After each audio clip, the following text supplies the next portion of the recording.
The morning sun cast long shadows across the mining colony of New Hanbuk as Hana checked her equipment one more time. The portable scanner beeped softly in her hands, its screen showing nothing but empty readings. Another day of searching for something that might already be gone forever. Hana was a xenobiologist, which meant she studied alien life forms on distant planets. New Hanbuk was supposed to be rich with unique creatures, but after 3 years of human mining operations, most of the native animals had disappeared. The colonists needed the rare minerals buried deep in the planet's crust, but their machines and explosives had driven away almost everything that once lived here. Almost everything except one creature that refused to leave. The glass-eyed bears had once been the rulers of this world. Hana had seen pictures from the early survey teams, images of magnificent creatures standing 12 feet tall with crystalline fur that caught the light like diamonds. Their most striking feature was their eyes, clear as polished glass, which could see far into the distance and deep into the spectrum of light that humans could not detect. But now, only one remained. Hana walked through the dead crystal forest that surrounded the colony. The trees here were not made of wood, but of some kind of living mineral that had once grown in perfect spirals toward the sky. Now they stood broken and dark, their inner light extinguished. The mining operations had somehow poisoned the very ground that fed these strange trees. She stopped at a clearing where her motion sensors had detected movement the night before. The grass here was different from the rest of the planet. It grew in patches of blue and silver, and when the wind touched it, it made a sound like distant music. Hana knelt down and ran her fingers through the strange vegetation. Something had been here recently. The grass was pressed down in a pattern that could only come from a creature of enormous size. Hana pulled out her measuring tape and found that the impressions were exactly the right size for a glass-eyed bear. Her heart beat faster with excitement and worry. Back at the colony, Deho was waiting for her with his usual frown. He was the colony administrator, which meant he made sure everyone had enough food and that the mining work continued on schedule. Deho was not a bad man, but he saw everything in terms of problems that needed to be solved or removed. "Any sign of that thing today?" he asked, not bothering to look up from his datapad. "The glass-eyed bear has a name," Hana said. "The early surveys called them crystalline ursoids, but the local translation is closer to garden keepers." Deho finally looked at her with tired eyes. "I don't care what we call it. The thing broke into Storage Unit 7 last night and ate half our protein reserves. That's food meant for 200 people, Hana. We can't keep losing supplies like this." Hana had heard this complaint before. The bear was hungry and getting desperate. It had never attacked any humans, but it had been raiding their food stores with increasing frequency. The colonists were growing angry and afraid. "Maybe we should try to understand why it's doing this," Hana suggested. "My research shows that glass-eyed bears were never scavengers. They were apex predators with complex hunting behaviors. Something has changed in their environment." "Something has changed, all right," said Commander Kyung, walking up to join their conversation. She was the military leader of the colony, a small woman with sharp eyes and quick decisions. "We changed it. We came here and built a home for humans. If that bear can't adapt, then maybe it doesn't belong here anymore." Hana felt a flash of anger but kept her voice calm. "Commander, we are the ones who don't belong here. This was their world first. This is our world now," Commander Kyung replied, "and I won't risk human lives for the sake of one animal, no matter how rare it is." That evening, Hana sat in her small laboratory and studied everything she could find about glass-eyed bears. The early survey teams had written detailed reports about these creatures. They were not just predators, but seemed to have a complex relationship with their environment. The bears appeared to cultivate the crystal forests. Somehow their presence helped the mineral trees grow stronger and brighter. Areas where glass-eyed bears lived showed increased biodiversity and more stable weather patterns. The creatures seemed to understand their world in ways that human science was only beginning to grasp. But the most interesting discovery was in a report filed just before the mining operations began. Dr. Chen, the original xenobiologist, had noted that glass-eyed bears showed signs of advanced intelligence.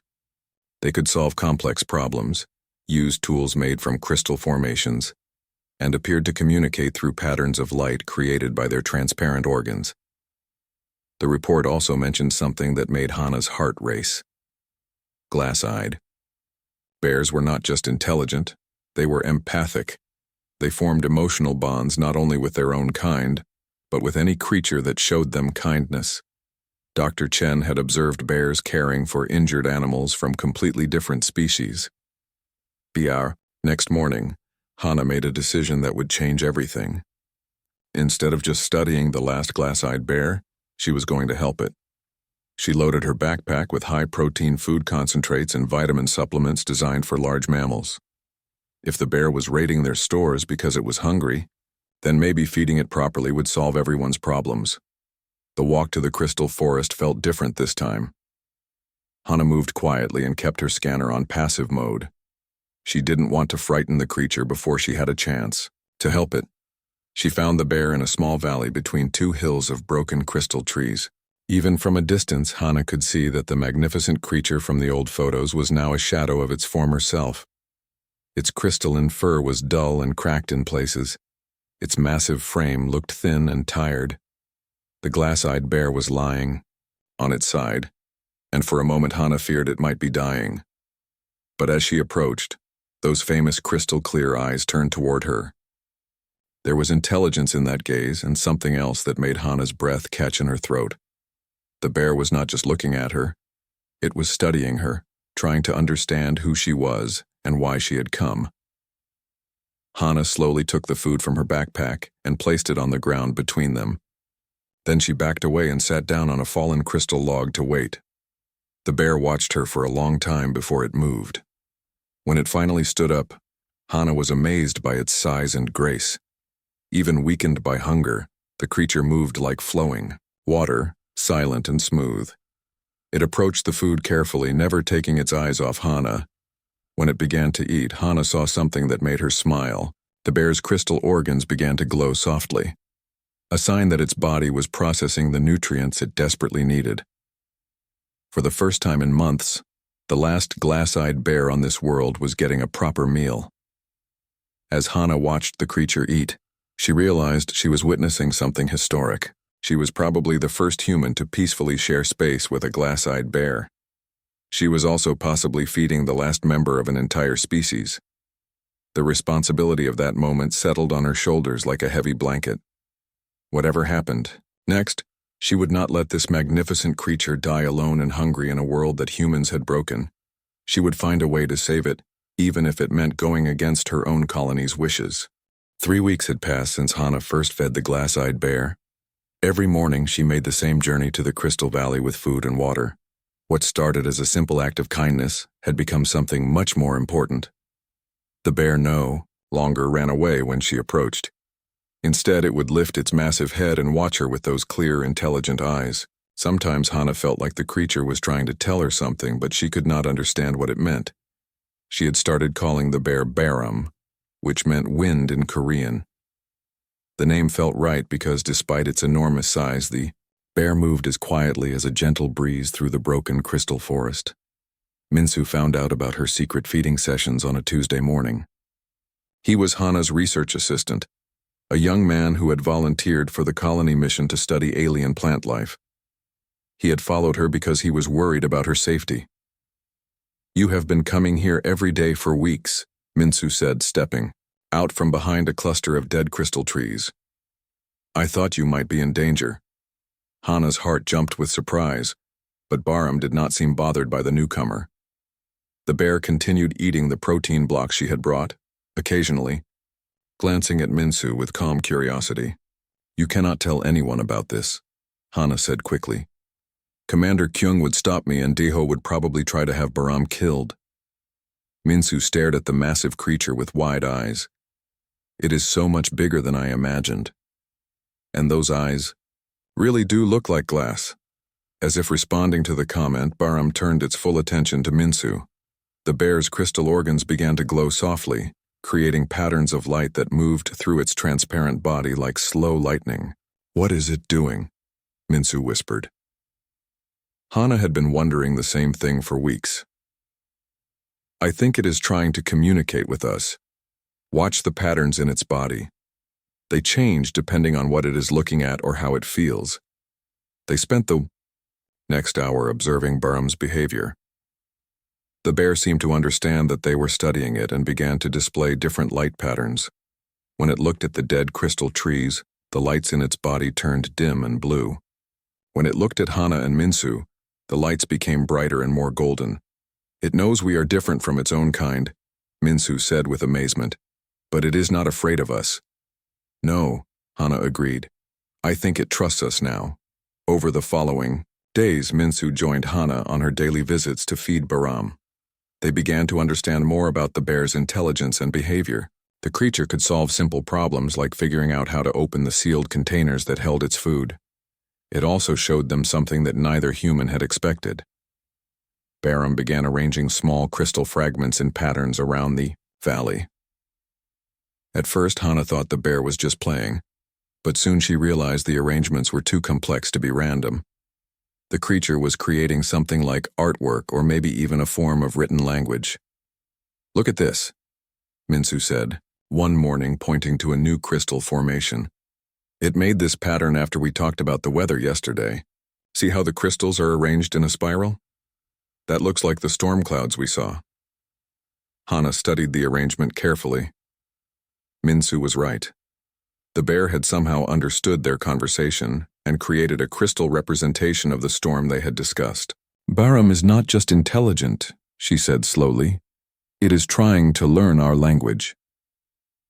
That afternoon, their quiet research session was interrupted by an emergency alert from the colony.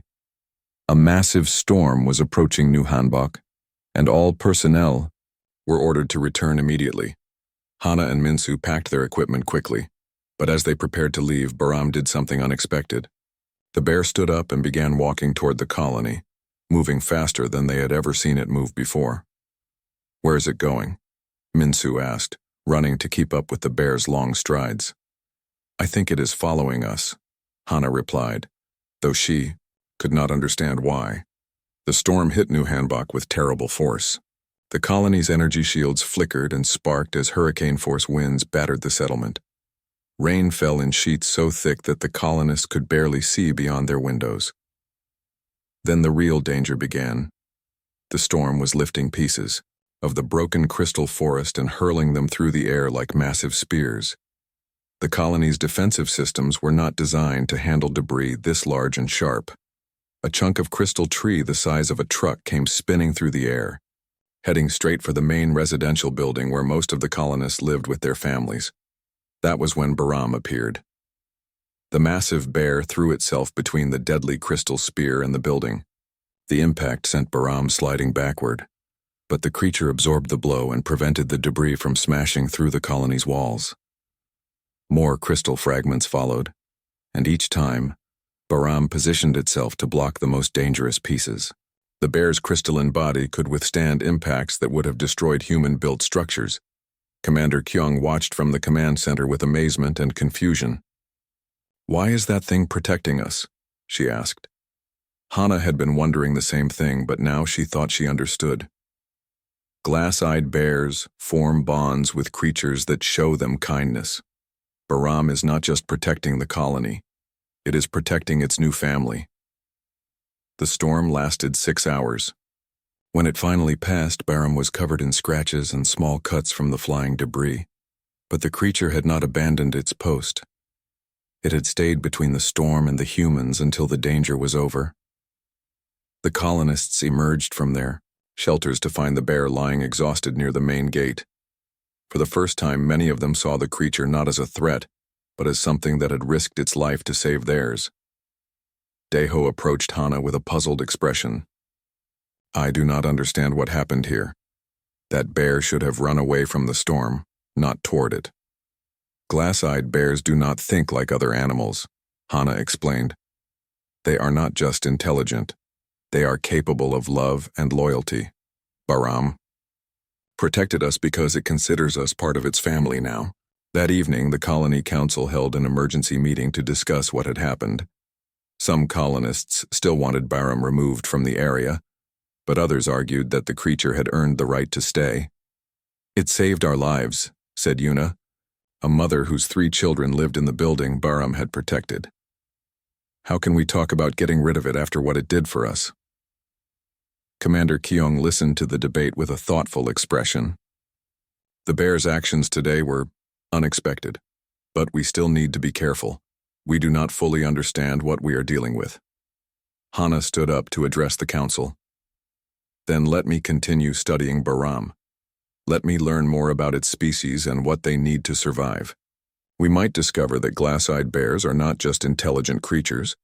They might be the key to understanding this entire world. The council voted to allow Hana to continue her research, but with new rules. She would have to report her findings regularly, and Minsu would assist her to ensure her safety. As the meeting ended, Hana felt a mixture of hope and worry. She had won the right to keep studying Baram, but she could sense that bigger challenges were coming. The bear's protective behavior had raised new questions about the species and their relationship with the planet. She had a feeling that feeding one hungry creature had started something much larger than she had ever imagined. Outside the colony, Walls Baram rested in the Crystal Valley, its body glowing softly in the darkness. The bear's transparent organs pulsed with gentle light, and for the first time in years, the patterns showed contentment and peace. The last glass-eyed bear was no longer alone. 2 months after the storm, Hana made a discovery that changed everything she thought she knew about glass-eyed bears. She was analyzing tissue samples that Baram had allowed her to collect from its crystalline fur when her scanner detected something impossible. The bear's DNA contained genetic markers from dozens of different worlds. This cannot be right, Hana muttered, running the analysis again. But the results were the same.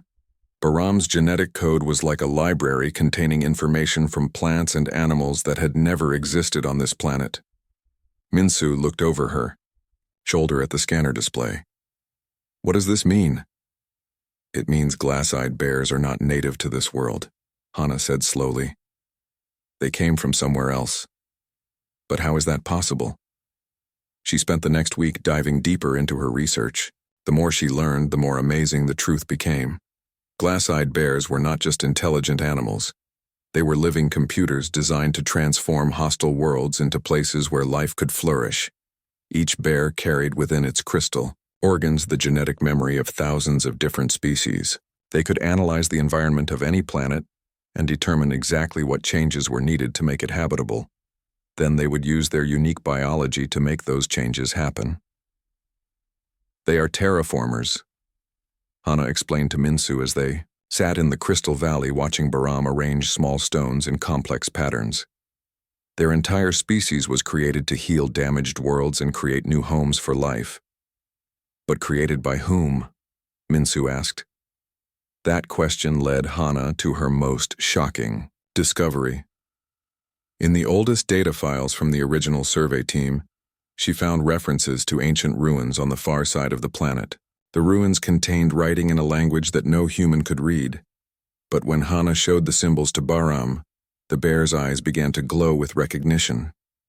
Over several days, Baram used its crystal arrangements to translate parts of the ancient text. The story that emerged was both beautiful and tragic. Long ago, in a distant galaxy, there had been a species called the gardeners. They were peaceful beings who traveled from world to world, helping other species find new homes when their planets became uninhabitable. The glass-eyed bears were their greatest creation, living tools that could transform any environment into a garden paradise. But the gardeners had enemies. A warlike species called the Keth hunted them across the galaxy, destroying every world they touched. The Keth believed that planets should be kept sterile and empty, perfect for strip mining and resource extraction. They saw the gardeners' work as contamination that needed to be eliminated.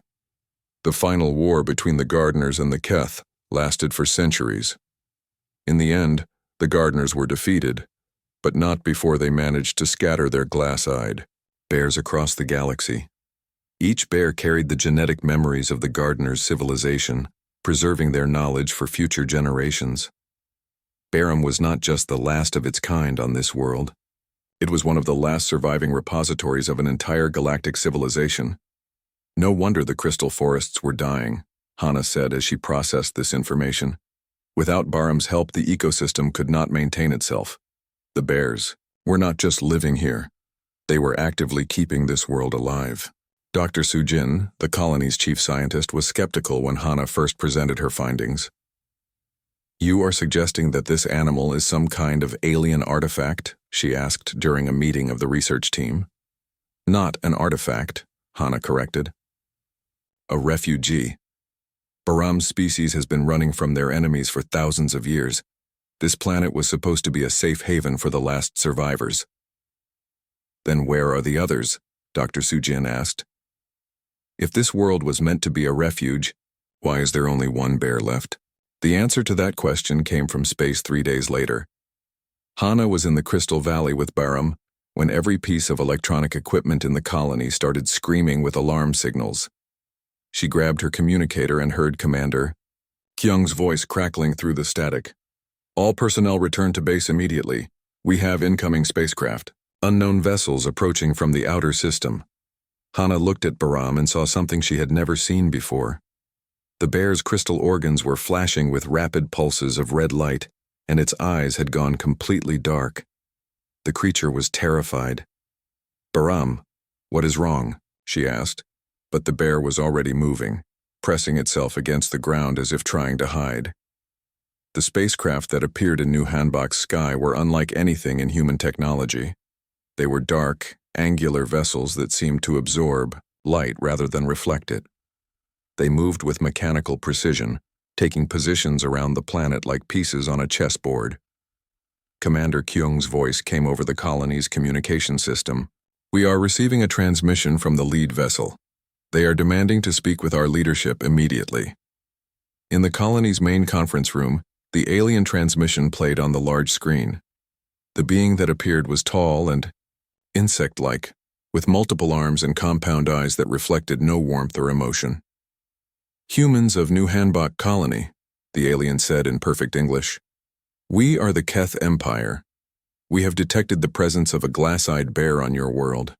This creature is a war criminal responsible for the contamination of Keth territory with unwanted biological matter." Commander Kyung stepped forward. "We do not understand. The creature you mention has done nothing but help protect our colony." "That is the nature of their crime," the Keth replied. "Glass-eyed bears spread life wherever they go. They corrupt sterile worlds with plants and animals that interfere with proper resource extraction. They must be eliminated to prevent further contamination." "The bear is under our protection," Commander Kyung said firmly. The Keth's compound eyes glittered with what might have been amusement. "You are a small colony with limited defenses. We are a battle fleet with the authority to cleanse this world of contamination. You will surrender the glass-eyed bear within 24 hours, or we will take it by force." The transmission ended, leaving the conference room in shocked silence. Daeho was the first to speak. "We have to give them what they want. We cannot fight a battle fleet with mining equipment and security drones." "Absolutely not," Hana said, surprising everyone with the force in her voice. "Baram is not just an animal. It is the last survivor of a species that spent its entire existence helping other creatures find homes. We cannot hand it over to be murdered." Commander Kyung looked tired and worried. "What you are asking could mean the destruction of our entire colony. 200 human lives against one alien creature. 200 human lives that Baram has already saved," Minsu pointed out. "It protected us during the storm, remember?" The debate continued for hours, but Hana barely listened. She was thinking about everything she had learned about glass-eyed bears and their tragic history. They were refugees who had been hunted across the galaxy for the crime of making worlds more beautiful. Finally, she stood up and addressed the room. "I want to show you something. All of you need to see what Baram really is and what it has been doing for this world." That evening, Hana led the entire colony leadership to the Crystal Valley. What they found there made everyone fall silent with wonder. Baram had been busy. Over the past months, the bear had been secretly planting crystal seeds throughout the valley. Now, for the first time since the mining operations began, new crystal trees were growing. They were small and fragile, but they glowed with soft inner light. "This is what glass-eyed bears do," Hana explained. "They do not just live on worlds, they heal them. Baram has been trying to restore the ecosystem that our mining operations damaged. Commander Kyung knelt down and touched one of the tiny crystal saplings. How long would it take? Decades, maybe centuries, Hana replied. But eventually, this world could be a garden again. Not just for us, but for thousands of different species. And the Keth want to destroy this? Dr. Sujin asked. The Keth want to destroy everything like this, Hana said. They have been doing it for thousands of years. They are the reason the glass-eyed bears are nearly extinct. As the sun set over the Crystal Valley, the colony leaders made their decision. They would not surrender Baram to the Keth. They would find a way to protect the last glass-eyed bear, even if it meant fighting a battle they could not win. In the growing darkness, Baram's crystal organs pulsed with gentle light, and for the first time since the Keth had arrived, the bear's eyes showed hope instead of fear. The last survivor of the gardeners was no longer alone. It had found a new species willing to fight for the same things it believed in: life, growth, and the right of all creatures to find a home among the stars. The 24-hour deadline was approaching, and the colony was divided. Half the colonists wanted to surrender Baram to save their own lives. The other half believed that handing over the bear would be wrong, no matter what the consequences. Commander, Kyung had called a colony-wide meeting to make the final decision. 200 humans gathered in the main assembly hall, their faces showing fear, anger, and confusion.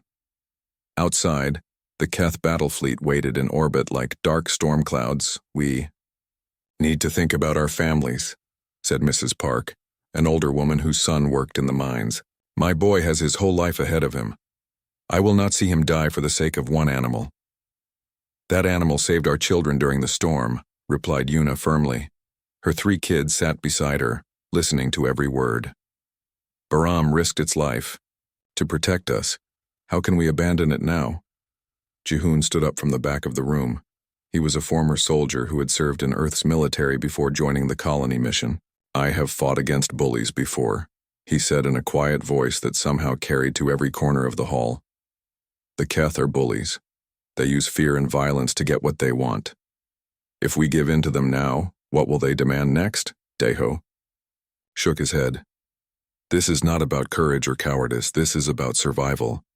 We came here to build a new home for humanity, not to fight alien wars. But this is not an alien war, Hana said, stepping forward to address the crowd. This is about what kind of people we want to be. The Keth have been hunting glass-eyed bears for thousands of years because they make worlds more beautiful. They want to kill Baram because it creates life instead of destroying it. She paused and looked around the room at the faces of her neighbors and friends. 3 months ago, I fed a hungry creature because it was the right thing to do. I never imagined that simple act would lead to this moment. But now I see that everything we do matters. Every choice we make decides what kind of future we create. Pretty words, called out Mr. Kim from the middle of the crowd. But words will not stop Keth warships from destroying our colony. Before Hana could respond, a commotion outside made everyone turn toward the windows. Through the glass, they could see a massive shape moving through the colony's main square. It was Baram. The bear had left its hiding place in the Crystal Valley and walked directly into the heart of the human settlement. Colonists scattered as the enormous creature made its way to the assembly hall, but Baram moved slowly and carefully, making sure not to frighten anyone. The bear reached the center of the square and stopped. Then, to everyone's amazement, it lay down on the ground and placed its huge head on its front paws. The creature's crystal organs were glowing with a soft, sad light. What is it doing? Whispered Minsu. Hana felt her heart break as she realized what was happening. Baram is surrendering itself. It knows about the deadline and it is trying to protect us by giving itself up. Through the windows, the colonists could see the bear's gentle eyes looking toward the assembly hall. There was no fear in that gaze, only resignation and love. Baram was willing to die to save the humans who had shown it kindness. The sight of the magnificent creature offering itself for sacrifice changed everything. Arguments that had seemed important moments before suddenly felt petty and small. Here was a being that understood love and loyalty better than many humans. Yuna's youngest daughter, a girl named Somin, broke away from her mother and ran toward the exit. "We cannot let them hurt Bahram," she cried. Other children followed her, and then their parents, and soon the entire assembly was streaming out of the hall and into the square. They formed a circle around the lying bear, creating a human barrier between Bahram and any threat that might come from the sky. Commander Kyung was the last to leave the building. She walked slowly to where Bahram lay and knelt down beside the bear's massive head. For a moment, the tough military officer and the alien creature looked into each other's eyes. "You came here to protect us," she said softly. "But we are going to protect you instead." She stood up and activated her communication device. "This is Commander Kyung of New Hanbok Colony. We have made our decision. The glass-eyed bear is under human protection. We will not surrender it to the Keth Empire." The response came immediately. The lead Keth warship moved into a lower orbit, its weapon systems powering up with visible energy discharges. "You have chosen poorly, humans. Prepare for cleansing." But the Keth were not the only ones who had been listening to the conversation. Across the galaxy, other human colonies had detected the alien fleet's threatening messages. For the first time in human space exploration history, multiple colonies were communicating with each other in real time. The communication channels filled with voices as human settlements from dozens of worlds began to speak. "New Hanbok, this is Forward Base Alpha. We are monitoring your situation. New Hanbok, this is Colony 77. We have defensive ships en route to your position. New Hanbok, this is Mining Station Omega. The Keth fleet just demanded we surrender our alien wildlife too. We told them no." Commander Kyung listened to the growing chorus of human voices with amazement. Somehow the story of one person feeding a hungry creature had spread across space and inspired other humans to take a stand. "All colonies, this is New Hanbok Actual," she responded. "We did not expect support, but we are grateful for it." "Commander," came a voice from the nearest military base. "You should know that Keth fleets have appeared at 17 different human worlds in the past hour. They are demanding the surrender of various alien species under our protection. This is not just about your bear anymore." The scope of the situation was becoming clear. The Keth had used Bahram as an excuse to test human resolve across the galaxy. They wanted to see if humans would abandon their principles when threatened with violence. In the colony square, Bahram slowly raised its head and looked around at the humans who had chosen to stand with it rather than surrender it. The bear's crystal organs began to glow brighter, and this time the light was not sad but warm and grateful. Hana knelt down beside Commander Kyung and placed her hand on Bahram's crystalline fur. "Whatever happens next, we made the right choice," she said. "I hope so," the commander replied, "because here they come." High above, the Keth warships were beginning their descent, their weapons charged with deadly energy, and their hulls reflected no light from the setting sun. They moved with the mechanical precision of a species that had turned warfare into an art form. But they were not descending unopposed. Human ships from 3 nearby colonies had arrived and were taking defensive positions around New Hanbok. The vessels were smaller than the Keth warships and not designed for battle, but their crews were determined to fight. In the colony square, 200 humans stood in a circle around one alien creature, ready to risk everything for the sake of doing what was right. Above them, the first shots of a battle that would decide the future of human space expansion began to flash across the darkening sky. Bahram rose to its feet and looked up at the approaching enemy ships. For the first time since Hana had known the bear, she saw something new in its crystal-clear eyes. The gentle creature was getting angry, and when a glass-eyed bear became angry, the very planet began to respond. Crystal formations throughout the valley started to glow with increasing intensity. The small trees that Bahram had been growing pulsed with inner light. Even the broken crystal forest seemed to wake up from its long sleep. "What is happening?" Minsu asked, staring at the growing light show around them. Hana smiled grimly as she finally understood what they were about to witness. "Bahram is not just a refugee or a gardener," she said. "It is also a protector, and we are about to see what a glass-eyed bear can do when something threatens its family. The last battle for the right to show kindness to strangers was about to begin. The first Keth attack came without warning. Energy beams lanced down from orbit, targeting what their sensors identified as the colony's main power generator. The beams should have destroyed the building and left New Hanbok defenseless in the darkness. Instead, the energy struck a wall of crystalline light that erupted from the ground around the colony. Barham had risen to its full height, and every crystal organ in its body was blazing like a star. The bear's eyes, usually clear as glass, now burned with the light of contained suns. "Impossible," Commander Kyung whispered, staring at the protective barrier that surrounded their settlement.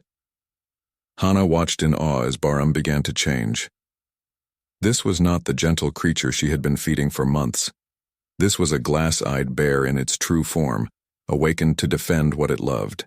The bear's crystalline fur stood on end, and each hair caught and amplified the light from its glowing organs. More energy beams rained down from the Keth ships, but each one was absorbed or deflected by the growing crystal formations that sprouted from the ground around Barham's feet. The bear was not just creating a shield. It was transforming the very landscape into a fortress. "How is it doing this?" Minsu asked, his voice filled with wonder and fear.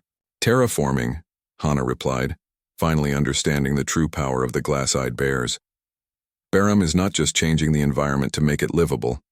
It is weaponizing the planet itself. The Keth fleet commander's voice crackled over the communication channels. "The contamination is spreading faster than predicted. Begin ground assault immediately.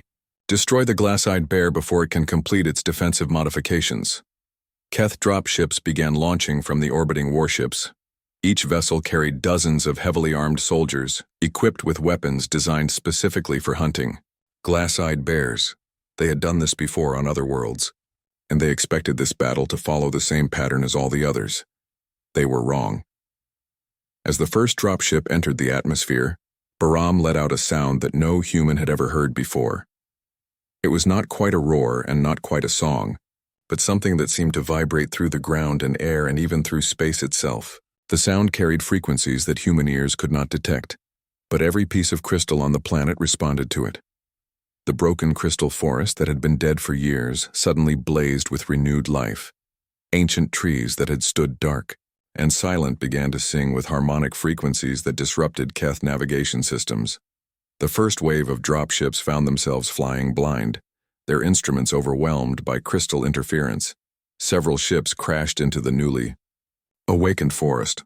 Others managed to land but found their soldiers facing terrain that shifted and changed around them. Crystal spikes erupted from the ground to block their advance, while crystal walls rose to channel them into defensive kill zones. "The bear is not just fighting us," reported a Keth ground commander. "It is making the planet fight us." But Barham was far from finished. The bear began to move across the battlefield with impossible grace and speed.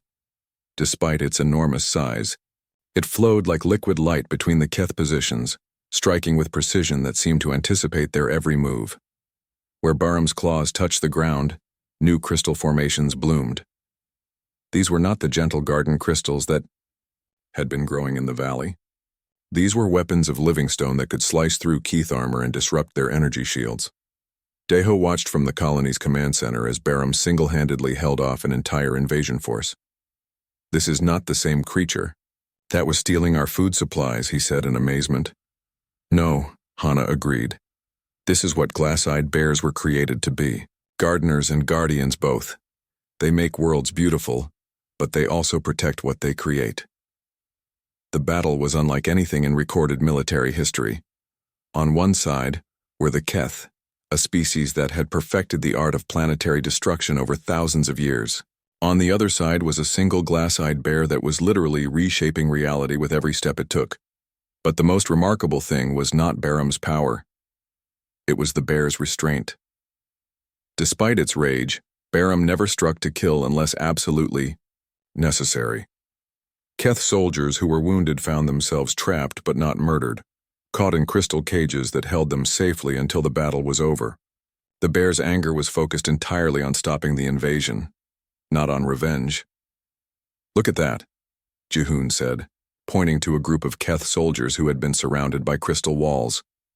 The bear could have killed them all, but it just captured them instead. That is what gentle rage means, Hana realized. Baram is furious about the threat to its family, but it has not forgotten who it is. Even in battle, it chooses creation over destruction.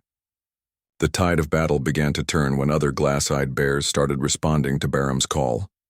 At first, the humans could not understand what was happening.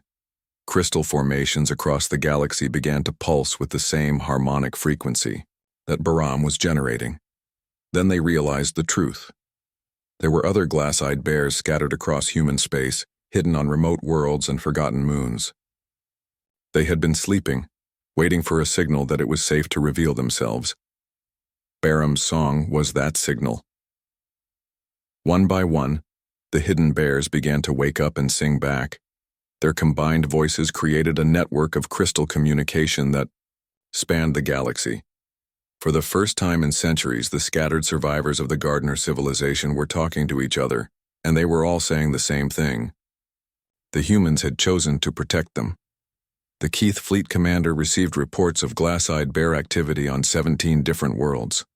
Everywhere they had demanded the surrender of protected species, the bears were awakening and fighting back. But more importantly, humans were standing with them. This changes the strategic situation, the commander reported to his superiors. The humans are not just protecting individual specimens, they are forming an alliance with the glass-eyed bears. On New Hanbok, the immediate battle was reaching its conclusion. The Keth ground forces had been defeated or captured, and their ships were retreating to orbit. But Baram was not finished with its work. The bear stood in the center of the colony, square, and began the most complex terraforming process anyone had ever witnessed. Crystal seeds buried deep beneath the planet's surface responded to Baram's call and began to grow with incredible speed. Within hours, New Hanbok was transformed. The broken crystal forest was not just healed, but expanded. New varieties of crystal trees grew in impossible spirals, creating a cathedral of living light around the human settlement. The air itself became cleaner and more breathable as the crystals filtered out harmful compounds and added beneficial minerals. But the most amazing change was in the soil. Everywhere Baram's influence touched, the ground became more fertile and capable of supporting both human crops and alien plant life. The bear was not just protecting the colony, it was turning their world into a garden that could feed both species. How long will this last?